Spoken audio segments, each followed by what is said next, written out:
Alrighty chaps, welcome back to another fantastic episode. We're starting on the XW sill panel, and I have a bit of rain at the moment, so I don't know how the noise is going to be. I've got my proper camera again. We're going to try a more stereotypical older video that I have done heaps in the past and I haven't done for a while. So let's get stuck into this.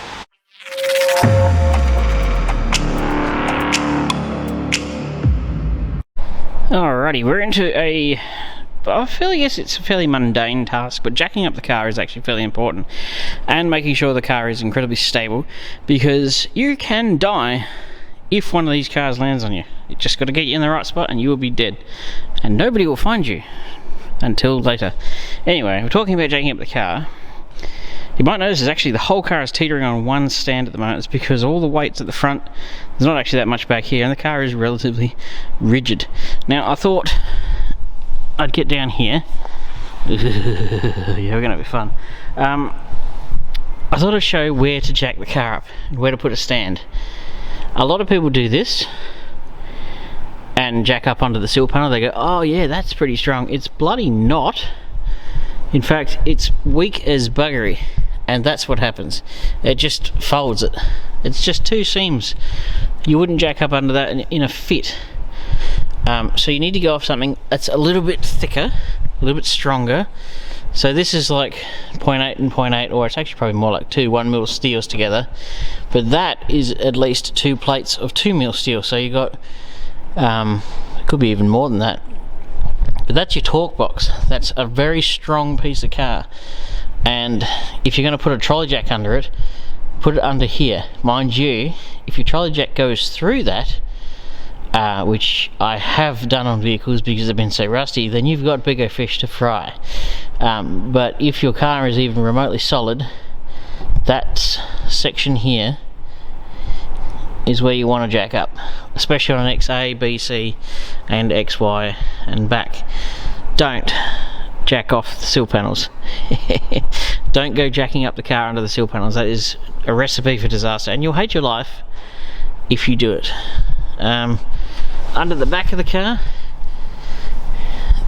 that's the rear torque box, not as strong as the front. So on the rear you want to go off the chassis rail there, because it continues along to about there. So right about where that hole is actually one of the strongest parts of the rear of the car. Or you could go under the diff. That's also a very strong part of the jack up. But if I was to place an axle stand under here, about there is where I put it, because I don't really want it under the diff or under the leaf springs. But right there, and like that, because if you do it like that, you've actually got a lot of weight on these little points, so you're going to have it like that, which spreads it into the thing. I mean, if you wanted to care a little bit more, you could put a sliver of wood in there as sacrificial to really spread the weight, but you can bend the torque box if you try and jack up the whole car under it. The rear ones are not as strong as the front ones, as evident by this big dent that's here. Yummy. I can see me replacing the inner and outer sill panel on this car. I can feel it in my loins. So I'm going to jack up the front a little bit more. Although it's probably okay. I'll just come back here and put the jack on the end of the sill panel here with the stand next to it, and just level it out, and then bring that up, and then we should be set. You want the car to be fairly level, and I'm going to go to the other side and I'm going to let down the tyres on the other side, because it actually gains more height on this side, because it basically pitches the vehicle up a bit higher. So if I let the tyres down on that side, this side actually goes up just that little bit more. Also, with those tyres flat, the car becomes incredibly small, a lot more stable, because the ground, the foot of the grip on the ground is actually a lot bigger. The surface area, that's what I'm trying to say. Good English, bad not, yeah. But yes, I thought I'd add this little snippet in of where to jack up your car, especially on these older cars, because I've seen this done to them a lot. I've also seen people jack up under here and do exactly that to them, which absolutely destroys them. It's only the seat brace, it's not actually something to lift the car up off of. So once I finish getting it all up, we'll start hacking into this thing.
Alrighty, a lot of dust, a lot of rust, and a lot of bust later. A lot of dust actually, plural on the dust. I have the outer sill panel off. Some people might go, hey, why'd you cut it off with an oxy torch? That seems a bit excessive. Because I could, that's why. I actually do own a plasma cutter these days, but I just like the oxy torch. And it's also freezing bloody cold, and the oxy torch makes you feel warm. All warm inside. So I've just blown out 4 gajillion tons of dirt out of there, and surprise surprise, that is completely gone. Couldn't have predicted. How predictable is that? You couldn't have predicted it. Well, I could have, because I knew it was there, because I could see through the sill panel. Yeah. Criminy. Well, it gives you a bit of an idea of what goes on. This is pretty common, and actually this is a problem that has plagued falcons and continues to for many years. So E-series falcons, as in EA, B, C, EA, B, D, EF and EL, all rust in the same spot as well, all on the inner. So when you're buying one of those falcons, put your hand under the sill panel and you'll probably find a hole.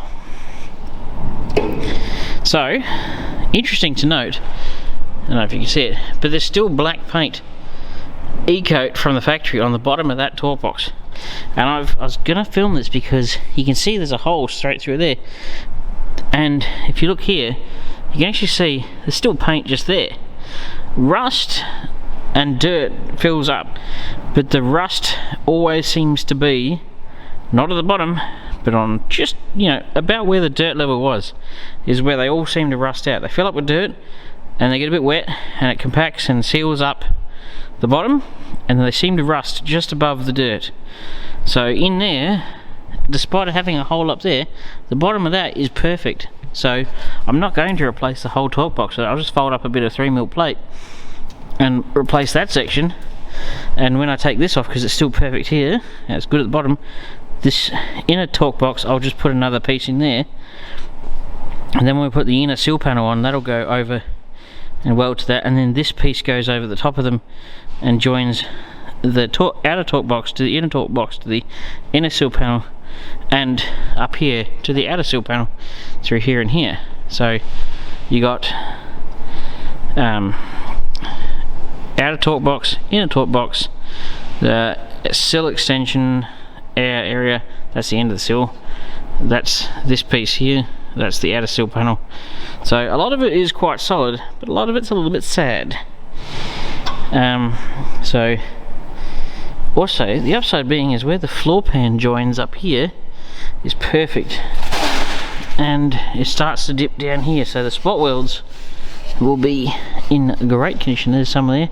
They will be a bit sad when we get about here and they dip a bit lower, but all in all, the floor pan to the sill panel should be pretty good. I mean, there's still paint there, so about the only good spot of the whole inner sill panel is like just there.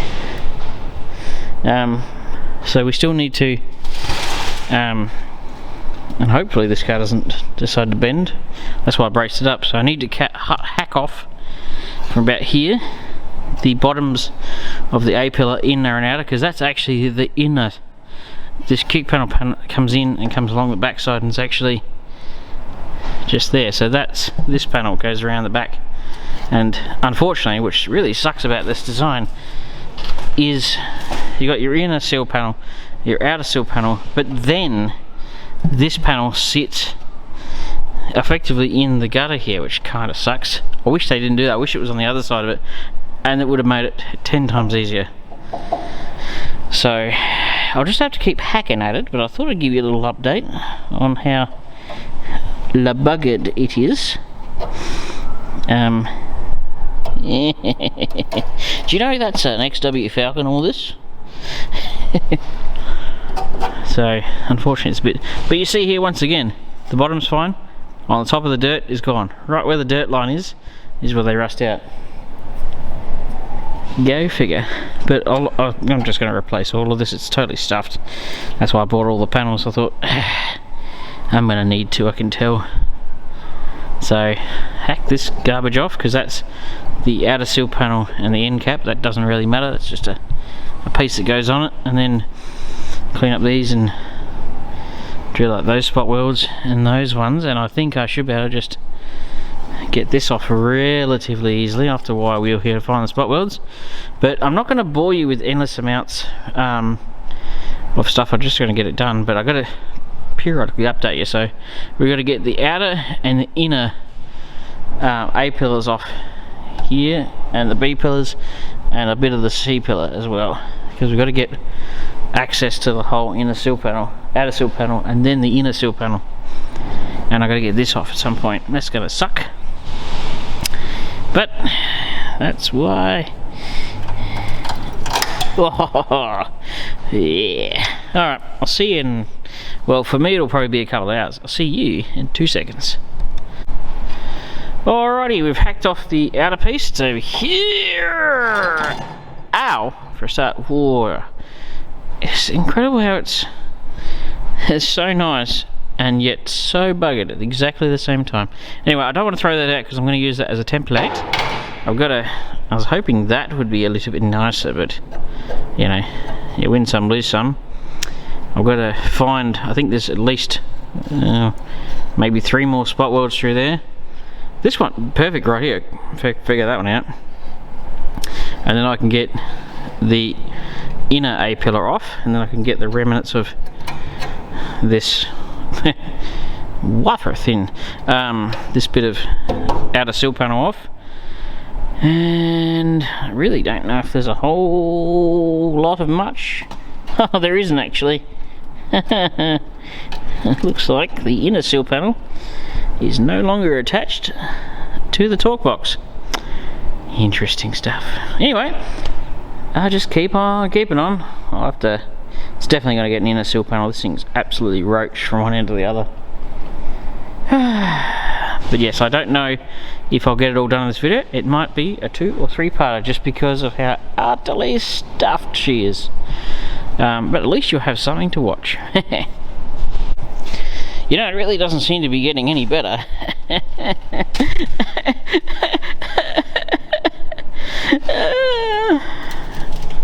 That's the inner sill panel.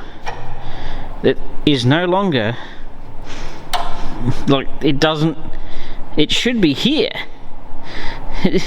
Woo!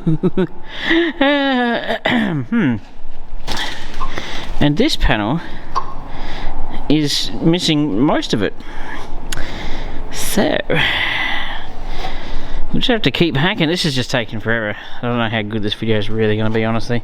But this is one of the hardest bits to get apart and get it all separated back down to the structure. And then work our way along. This is all going to come off the floor pan, so once it's all off, I'll have to actually I'll have to obviously leave that. I'll have to do the inner sill panel and join it where the floor pan's good, and then leave it where it's bad. Does that make sense? Oh wow.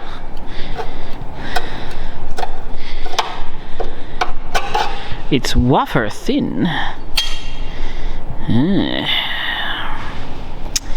Yeah, so you can see that panel there comes up. It actually sits on top of the torque boxes. There's a little ledge that comes out, and it sits on there. It tucks in behind there. On the top of the torque box comes out, and it's just there, and it sits under that. So she's a little rusty. So this could be just doing the sill panel could be a three-parter. Stinking, linking up and stinking. Yeah. And that end will be fun because it's all smushed up. It got damaged by a forklift, I'm gonna naturally assume. Thank God this car didn't get picked up by a forklift to the roof, otherwise that would have been the end of it.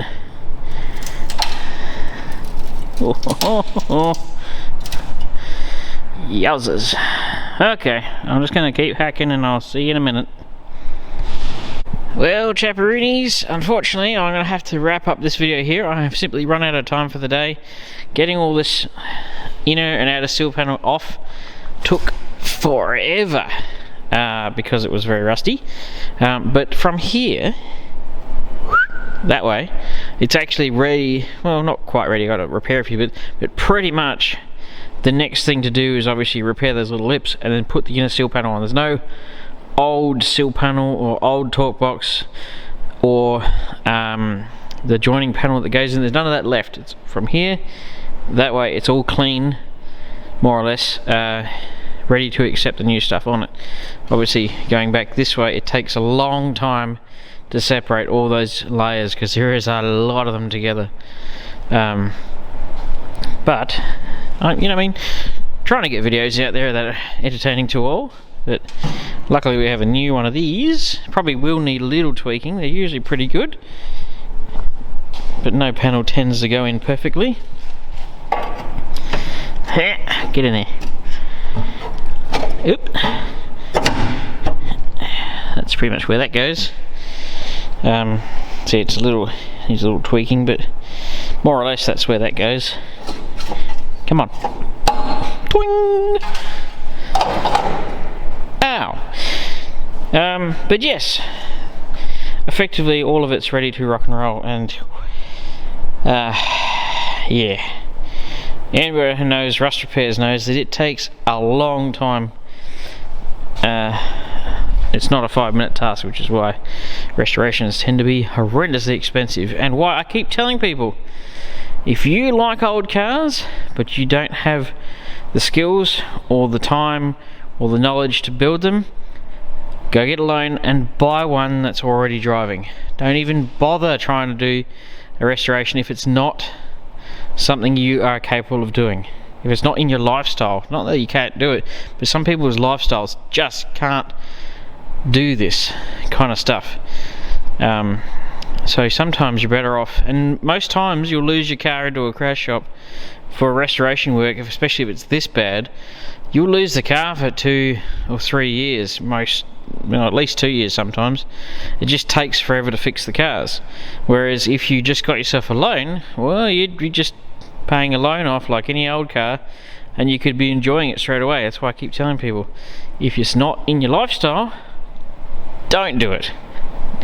Just buy one that's turnkey and enjoy the hell out of it, and do minor stuff to it. But that's my helpful hints. Yeah, well, I hope you like it. It's XY related, XW, keep getting them wrong, even though they're virtually the same car. But on the next one we'll have to just keep going, and maybe we'll get to the point where we put some metal back in. So yeah, anyway chaps, I'll see you on the next one.